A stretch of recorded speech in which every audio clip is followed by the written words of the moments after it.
Nasib naas dialami seorang pemuda bernama Ramandika Noptyo Pareri, 25 tahun, saat berenang di pantai Double Six Seminyak, Kuta Badung pada Senin 18 Desember sore. Anggota komunitas pecinta alam itu terseret arus dan menghilang. Insiden ini membuat rekan-rekan korban di komunitas tersebut syok. Kasih Humas Polresta Denpasar AKP Ketut Sukadi menerangkan Ramandika ke Bali bersama 11 orang lainnya yang tergabung dalam komunitas pecinta alam. Mereka berangkat bersama-sama menggunakan kendaraan Hiace dari Jakarta pada Rabu 13 Desember dengan tujuan berwisata. Kemudian komunitas pecinta alam tersebut mengunjungi pantai Double Six pada Senin 18 Desember. Lalu Ramandika bersama temannya bernama Hermawan, 49 tahun, menuju ke arah laut untuk berenang. Sedangkan teman-temannya yang lain duduk di pasir dan bangku kafe.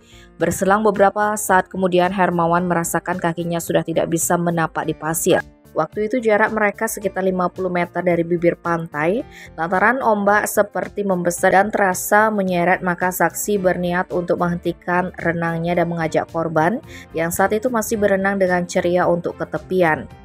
Karena khawatir terjadi apa-apa, saksi tetap berjalan menuju ke tepian tanpa menoleh ke belakang.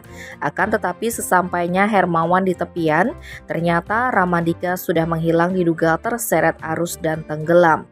Sehingga saksi memberitahukan hilangnya pemuda asal Tangerang Selatan, Banten itu ke temannya yang lain, lalu mereka meminta bantuan Balawista untuk mencari korban.